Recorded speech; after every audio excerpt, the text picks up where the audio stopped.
All right. Hey guys, thanks for hopping on. Welcome to the first meeting in June. Thanks for joining me. Let me go ahead and share my screen and we'll get started today.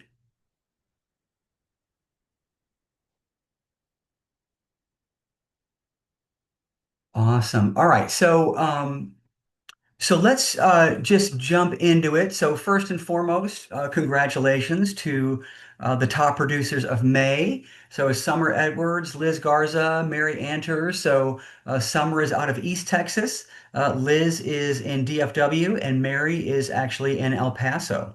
So congratulations to those three.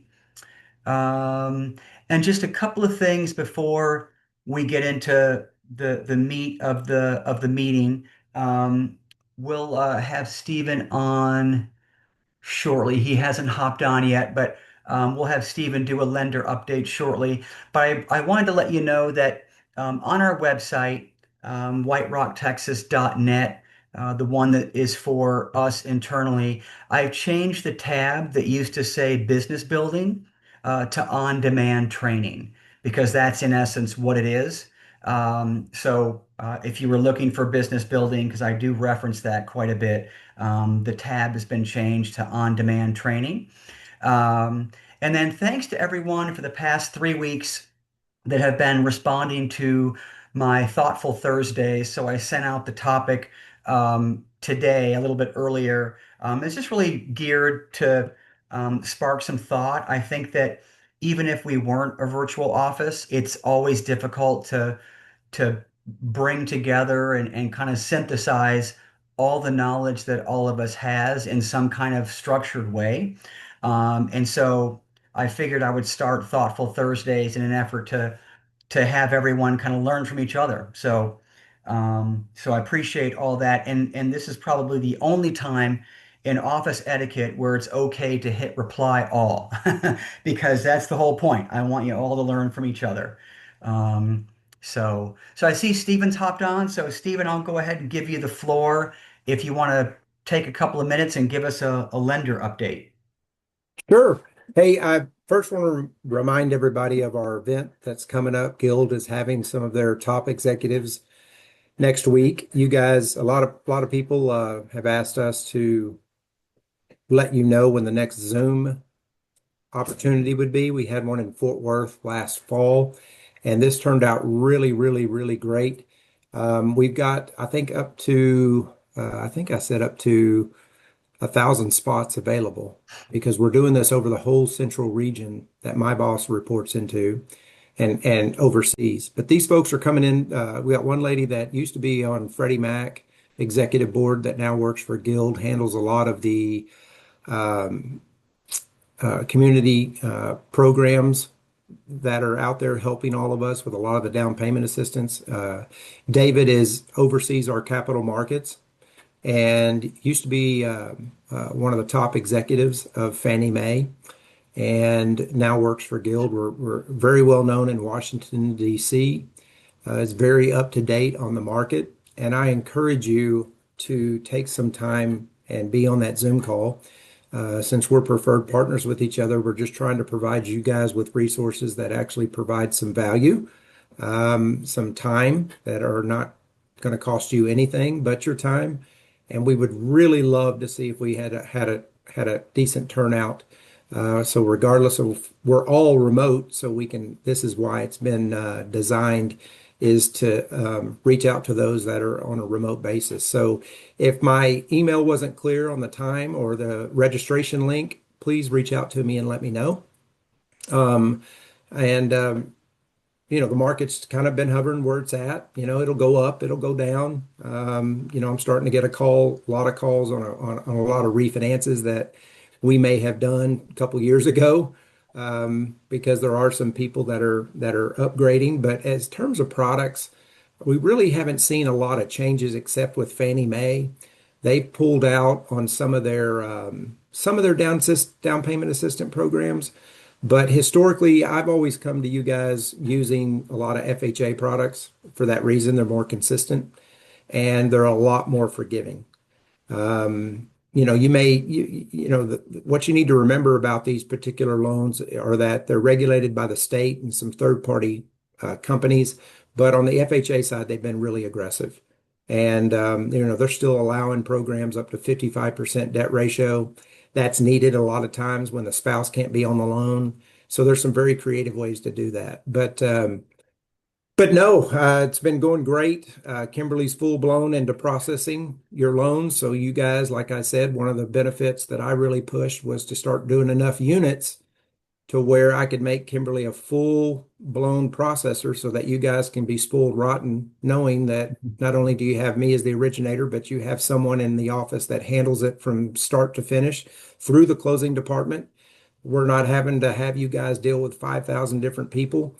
We don't want that on this relationship. We want to keep it simple and never be afraid to reach out to us if you need something that you feel is stalling in a transaction that may not be necessarily a lending requirement. I don't care what it is. If it's the appraiser, if it's the surveyor, if it's the title company, whatever the situation is, if you ever need us, please know you can reach out to us as a friend, not just as a business associate, and we'll make sure that we get across the finish line together.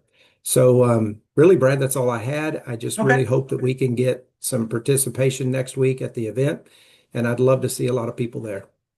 Awesome. Thank you, Stephen. I know you're available as always, so appreciate that. Yes, sir. Um, All right, so taking a look at the numbers for last May. So May kind of starts in my mind the very beginning of what's typically the busy season for us. And so in terms of price overall, we actually went backwards by just a little bit over 1%. That's the first time in a while I've seen that. I mean, and that's just May this year versus May last year. All right, so it's not May versus April. It's same time last year. So a little bit of a slide there. Days on market. So that means how long has a home been sitting between the very first day it's put into the MLS until it changes status, which is usually active option. And so that's about 49 days. So that's a good talking point for your sellers who may think that their home is going to fly off the market. It may in certain neighborhoods, but on an average, it's almost 2 months, and that's up 23%. So how much of the list price is the home actually selling for? And that is about 95.5 or rounded up 96% of the sales price. That's down by a percent. So that is an indicator that there is a little bit more movement, a little bit more flexibility on the seller side to take less than the list price.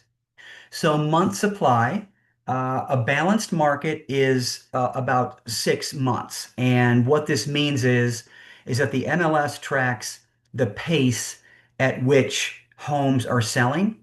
And this metric says if no other homes came on the market based on how they've been selling, it would take 5.6 months to sell the existing supply of homes. And so that's inordinately high as compared to prior years. That's up 40% just for May this year versus May of 2024. I mean, for all intents and purposes, we're kind of at a buyer's market slash equal market, a balanced market. So it's kind of tipped from being a very long time seller's market where the listing agent could kind of dictate the rules to the buyer having a little bit more flexibility. And then closings overall, this trend continues. We're down about 13%, and this is just a factor of inventory.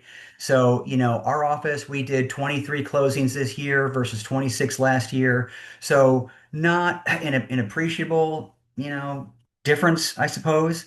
But I find that as the market goes, we do as well. So that's not necessarily a surprise. In terms of mortgage rates, this was captured a week ago. So this changes daily, but we're, in the high sixes for a 30-year fixed conventional, low sixes for a 15. As always, Stephen, can throw money to lowering the rate or to closing costs. So he literally takes what he would make and throws that to your buyer in certain instances. So another reason to at least have your buyers take a look at Guild.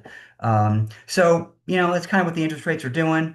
The overall trends is that affordability still remains an issue. There is a kind of glut of new construction homes, and active listings are about 20 to 25% higher than they were pre-pandemic. So, what that says to me is that if anybody had a really low interest rate and was worried about selling their home, it would appear that that's not the case. Now, you could argue that, okay, well, if inventory's up by 20 to 25%, surely some of those people had a 6, 7, 8% interest rate. Yeah, maybe. But this notion that people just as a whole, overall, across the entire country, aren't moving because they have a 3% interest rate,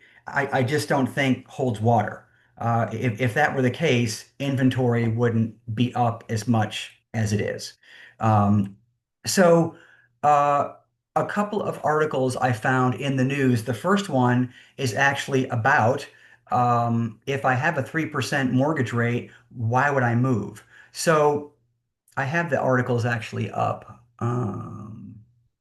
So what this article basically says, because this is the argument, right? And I think that it's one thing for this to be the argument, but it's another for it to actually be reality. And so, if someone has to move and list their home, they're going to move and list their home. But as you're talking to people about the possibility of moving and listing their home, the response might be, "Well, I have a 3% interest rate or a 4% interest rate. Why would I ever move?" And the article goes on to say that, well, that actually is a very good um, argument. So the question becomes if you, Mr. and Mrs. Seller, are in a point in life where your circumstances will not change between now and the next 5 years, you should probably stay put. However, if your personal life circumstances are fixing to change in the next 1 to 5 years, 6 years, then what does it matter, right? And so it then goes on to say, well, home prices are scheduled to rise, you know, between 3 and 4% over the next several years, so next 5 years. So if a seller is looking to wait, they're going to miss out on this appreciation. And it even says if you wait and move 5 years from now, based on these expert projections, it could cost nearly $80,000 more than it would now, right? And then uh,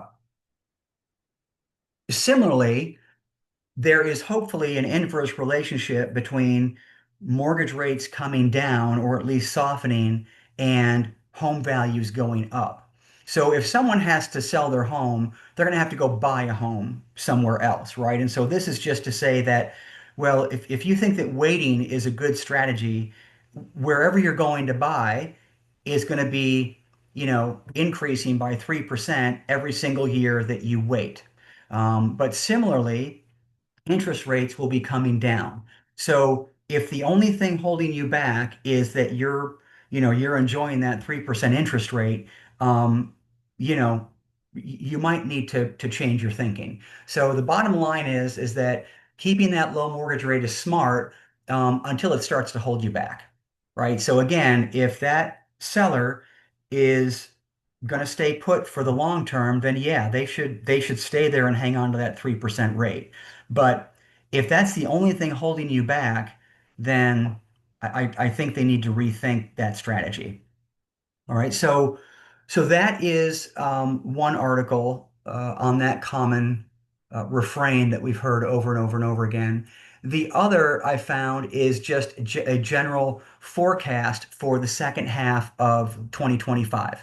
So high level, um, I mean, the best that anyone can predict is that mortgage rates will hopefully ease slightly. And so if you take a look at the various sources of these projections, right? Everyone kind of says mid sixes, lower sixes. Now that could change if the Fed lowers the rate or if the bond market changes.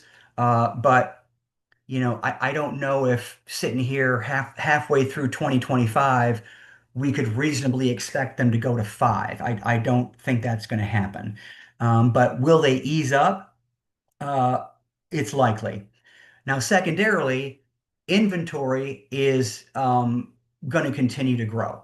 And not just in pre-owned homes, but I've talked in previous meetings about this being a thing with new construction. Because after the pandemic, they couldn't build these things fast enough. And so now, fast forward a couple of years, and all this inventory is sitting there, slamming up against high interest rates, and people aren't buying these homes. So that's just going to continue to be uh, a reality. All right. And then we already talked about pricing being up a little bit as well. So as home values increase and mortgage rates decrease, inventory increases. I mean, those on the sidelines are going to start to play ball. So that is at least sitting here halfway through the year, what it looks like for the balance of 2025. All right. Any questions on that? Concerns?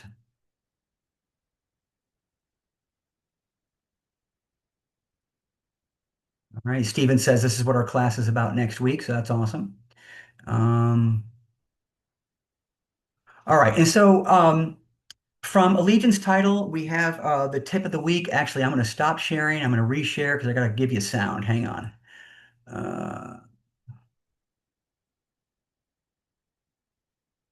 okay.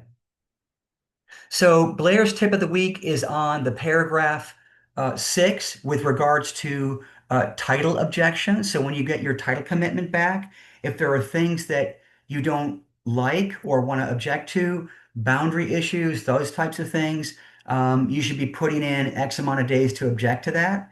And this is what Blair has to say about that. In today's discussion, we delve into a pivotal element of real estate transactions in Texas: objections to the title commitment under the TREC contract. Understanding this process is vital to both the buyer and the seller to facilitate a smooth transaction.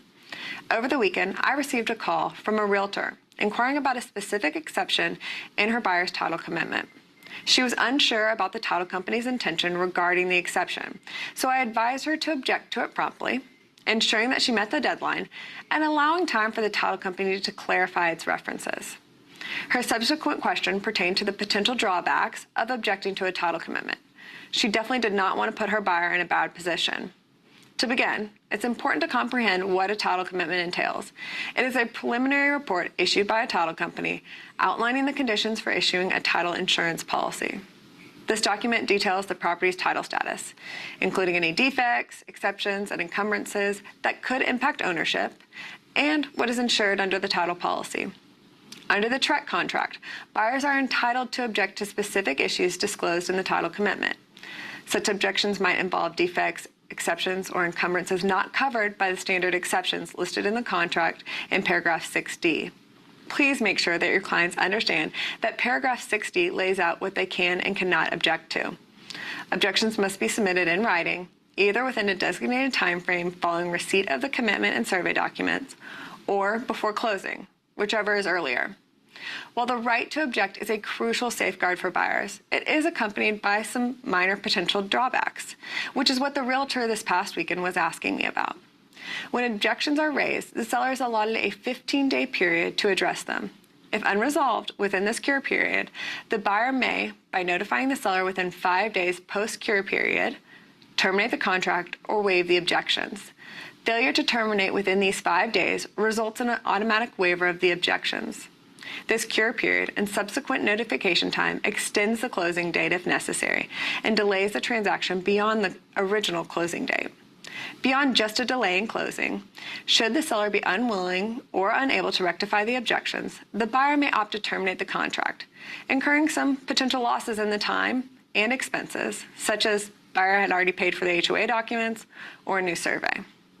While objections to a title commitment offer essential protections for buyers, and while they may also cause a delay in closing, it is important to know that sellers do not have an automatic escape under the contract solely because the buyer objected to the title. In the scenario where the realtor contacted me, objecting to the title afforded the buyer additional time to assess their comfort level with the exceptions, particularly as the seller was unable to rectify the exception in the title commitment. The closing date is automatically extended in the contract for the objection and the cure period. I hope this is helpful information for you all to relay to your clients when the buyer objects to the survey and title documents. Please send any questions you want answered to tipoftheweek@allegiancetitle.com. Okay. So this is in, as Blair said, paragraph 6D is in David, and that's why it's important. So this is uh, not the objections to the use of the property, but to use of, or I'm sorry, to the actual title commitment itself. It's funny, I chose this video for today because I actually had an agent call me today who's in this situation, and it's this really bizarre occurrence where it's a pretty high-priced home in Prosper, and it's one of these deals where this one particular house, along with two or three others, has an additional tax burden because just the way the boundaries work with the school district, they actually pay taxes on an additional school district, which was one of the main reasons the buyer wanted the home. And so we're having to exercise this right, and we'll see what happens. But I thought that was interesting. All right. Um, all right, our legal and ethics questions. So I get this every now and then when you're writing a land contract. So unimproved property contract is just a fancy word for raw land. It's literally just dirt. There is no structure on it, no nothing. And the question is, I'm helping my client prepare an offer for a vacant residential lot using the unimproved property contract. A checkbox in the form asks whether the property is located in a Texas agricultural development district. What is this? What does this even mean? And so the answer is that there are none of these in Texas, but there was a law enacted. So let's just kind of read this. The process for creating agricultural development districts was enacted in 2001 by the Texas legislature under Chapter 60 of the Texas Agricultural Code to promote the development of agricultural facilities that result in employment and economic activity. To date, no such districts have been created under the chapter, according to the Texas Department of Agriculture. However, the Southeast Texas Agricultural Development District in Chambers County was created outside the context of Chapter 60 by the legislature. So, none of us are in Chambers County, so I guess we don't have to worry about it.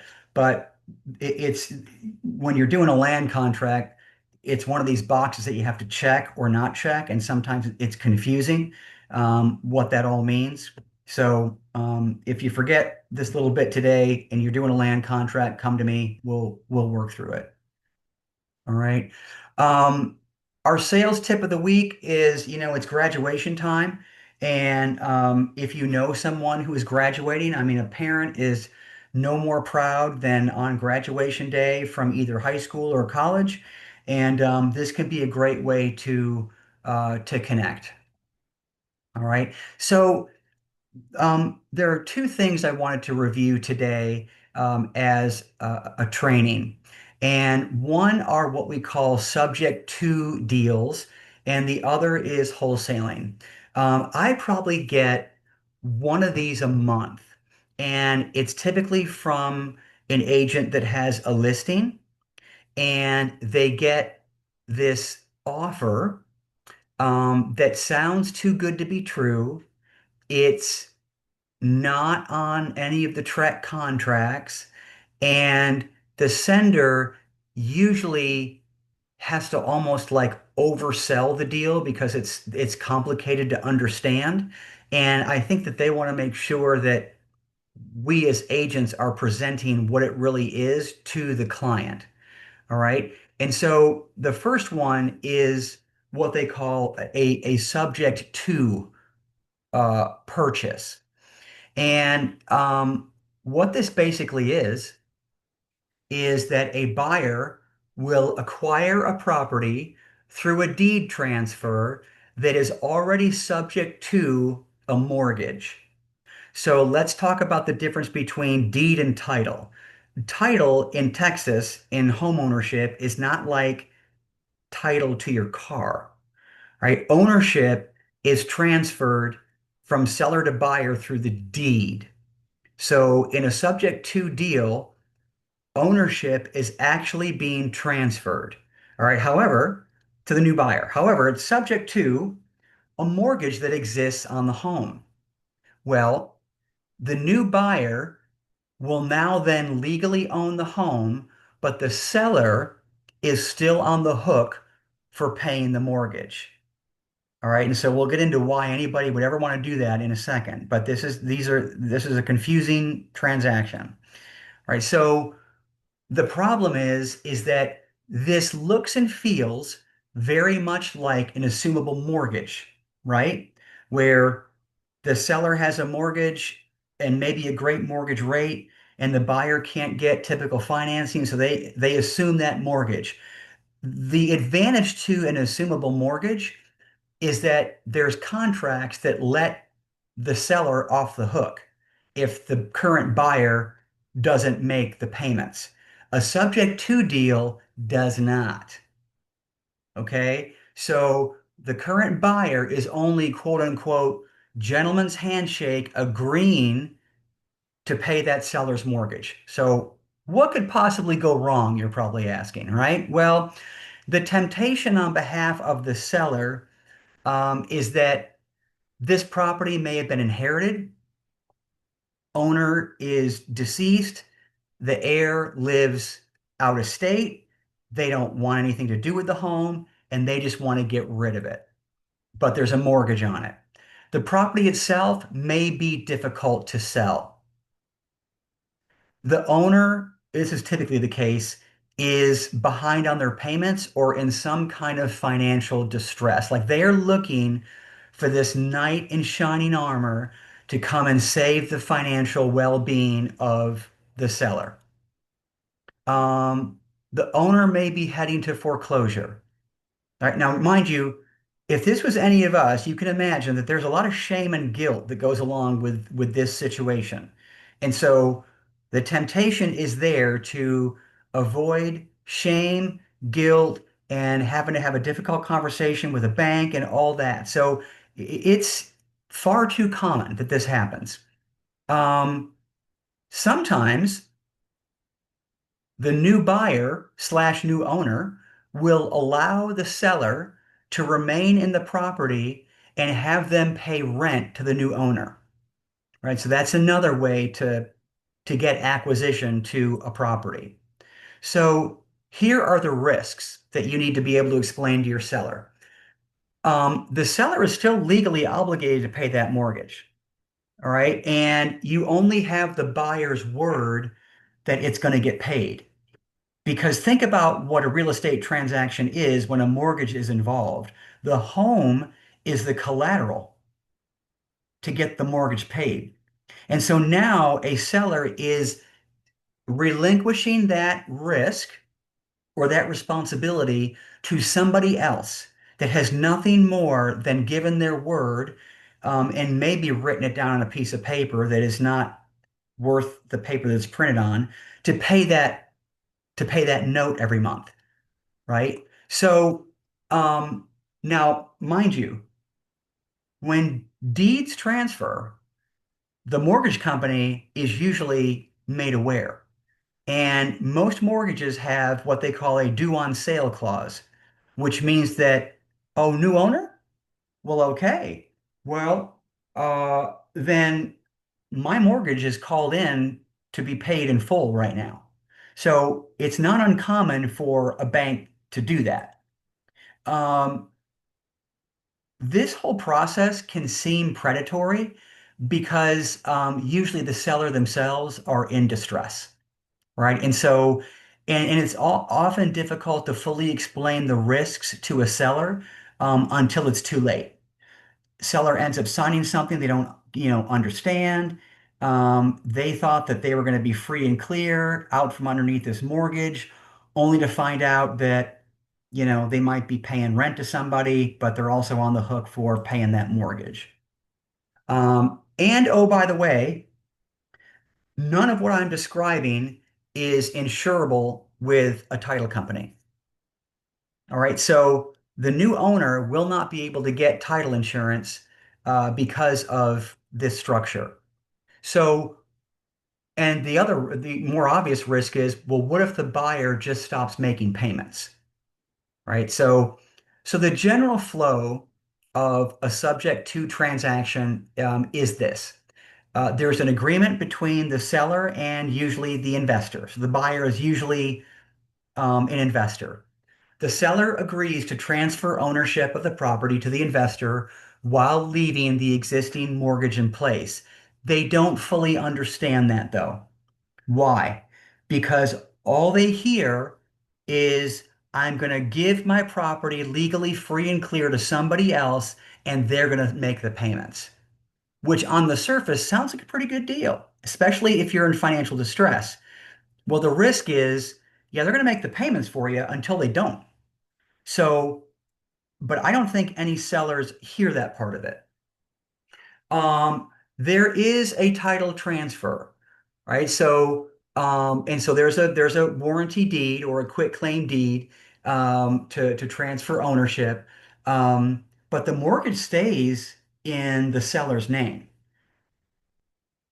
Loan payments continue, and the investor takes over payments on the mortgage either directly to the lender or through a servicing company. And so, what is the end game for the buyer? I mean, why would a buyer even want to do this? Well, to acquire property. And so why is that a big deal? Well, they may be looking to flip it to somebody else. They may use it as a rental property. Or what's really dangerous is that now they have a deed to the property, they can start taking out new loans on the equity of that home. What could possibly go wrong there, right? So, um, the usually this is discovered when the homeowner's insurance has to change hands, right? So once the homeowner's insurance changes hands, then the mortgage company's notified because a condition of any mortgage is that they have to have proof of homeowner's insurance, and they realize it's no longer in that person's name.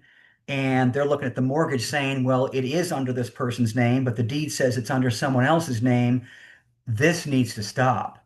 So, as you can imagine, the new owner is trying to beat the clock and hoping that they don't get found out, right? So, there is a lot of twists and turns and a lot of risk in doing this. It is legal.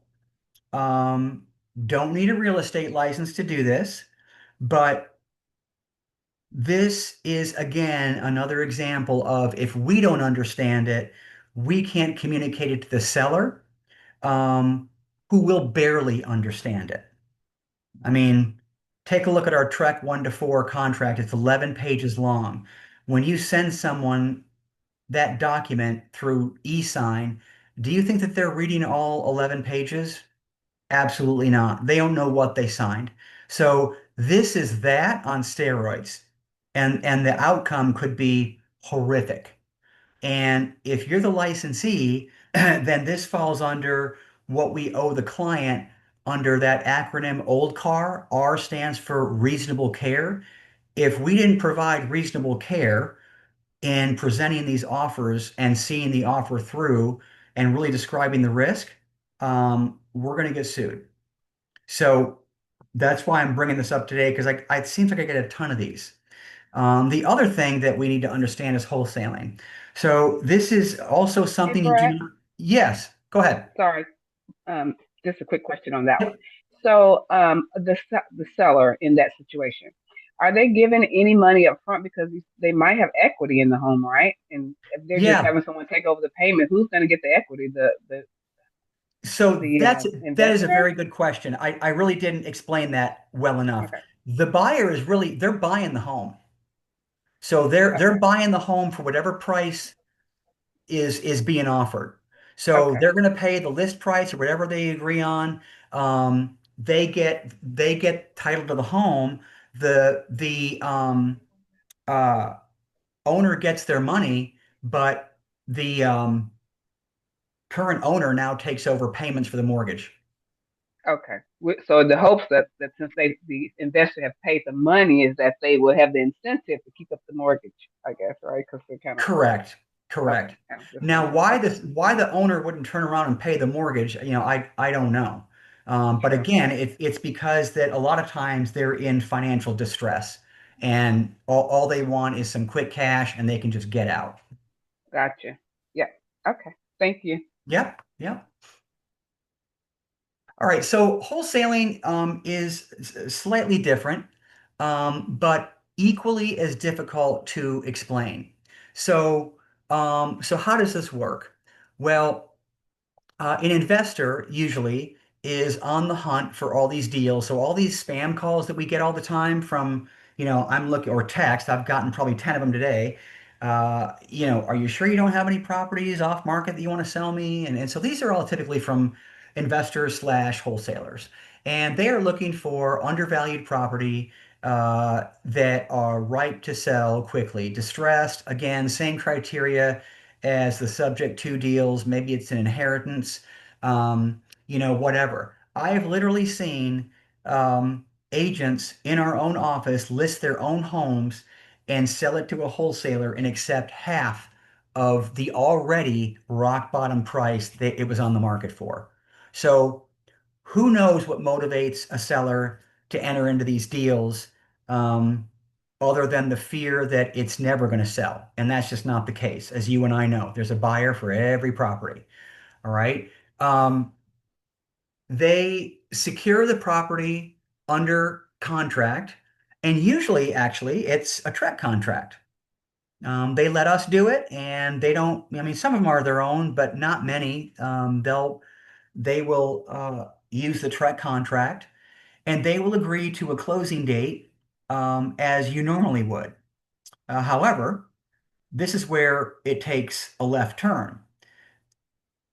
They usually have a contact list full of dozens and dozens and dozens of other investors. And their end goal is to sell it or assign it to that other buyer at a higher price before it closes. So, as I mentioned, I think it was last week when I did CE on the Deceptive Trade Practices Act. Um, that act is governed over businesses that sell either goods or services, right? Only one of the two. And brokerage is a service. So we can't assign our buyer rep agreement or listing agreement to somebody else, but we can assign a piece of real estate, or an owner can assign a piece of physical dirt and a home that's on it. And so this contract's written, closing dates agreed on, and so now the clock starts ticking, and that owner, that buyer, is looking for another buyer to buy it for maybe 5, 10, $15,000 above what they purchased it for, still well below market value because they got it for a steal, and they take the difference, they assign the contract, and now this new buyer is the one that actually goes through with the transaction. All right, well, what could go wrong? Um, so this can seem predatory as well. So anything that you can't explain legitimately will always seem predatory. All right, and for the simple reason, seller just doesn't understand or care about another buyer being able to buy the home. Right? They think that the original person is going to buy the home. All right, and so imagine their confusion when that ends up not being the case. Buyer or investor usually has their own documents that typically relieve them of the responsibility of carrying through with the home if a buyer can't be found. So they may use the Trek contracts, but all of them usually have a one pager that says, um, if I can't find somebody, I can get out and get my earnest money back. All right. So beware of just random addendums that you're not used to seeing. Then what sometimes happens is if they can't find somebody in time, then they're going to ask for a delay in closing. Sometimes they're upfront about it, sometimes they're not. Usually they're not. And so panic starts to set in. Now, these are usually cash deals. So you're sitting here thinking, well, if you're a cash buyer, why are you delaying closing? Right. So, and it's because they can't find anybody to buy the home. Right. And as I've mentioned, no real estate license is required. And you just go on YouTube and just type in the phrase real estate wholesaling, and you'll find thousands of videos on this. Lots of people doing it right, lots of people doing it wrong, but anything that doesn't need a license um, should be suspect. And the reason is because the minute we got licensed, we had to play by a different set of rules, right? And so when you're thrown into the mix of transactions where you don't need a license, then it's difficult to explain. You got these people approaching sellers without a license. They can't explain it. It confuses the seller. And so it just turns into this big rat's nest that a lot of times we end up being the ones to have to fix, right? Um, and then, if the deal ends up falling through, the seller's wasted a bunch of time. They've taken the home off the market only to have to start all over again. All right. So any questions on wholesaling or subject to deals?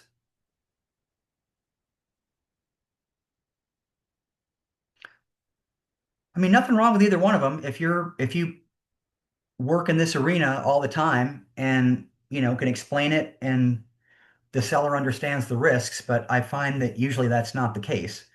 We're used to a certain set of rules with, buyers and sellers who just want to sell the home and be done with it. But if you do encounter any of those weird offers and you don't know what they are, as by all means, run them past me. We'll work through it. All right. Anybody else have anything else for today? Any listings? I noticed we have quite a few more listings than we did a week or so ago. So we usually have about 20 or so, and we're at like 37, 38. So that's a sign that things are picking up. But anybody have anything else to talk about today? Brad, this is Ben. I have Yeah. an interesting question that doesn't totally fit what you talked about today, but I'm curious how many people have run into it. Um, the there's a property restriction that calls out um, commercial or public commercial spaces, including motels and hotels. In this day and age of short-term rentals, what is typically the rule of thumb on a deed restriction that's 50 plus years old before the internet was even contemplated, um, and reference to hotel, motel, and today's use as a short-term rental?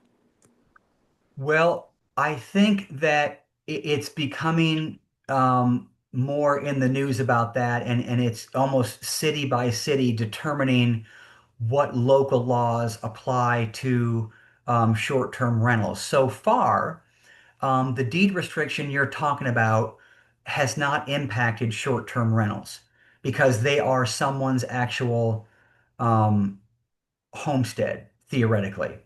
And it's not, that is a residentially zoned piece of real estate versus, a Super 8 on the feeder road of I-10. which is clearly a commercially zoned piece of dirt, and on that piece of dirt is a commercial entity. Um, so so far I haven't seen that kind of deed restriction impact short-term rentals in that context. Do you have any interesting articles, or maybe take the word interesting out of there? Do you have any articles or references that maybe saved that you could share on that topic? Not off the top of my head, but I can do some research. Okay. Yep, for sure. Awesome. Anything else?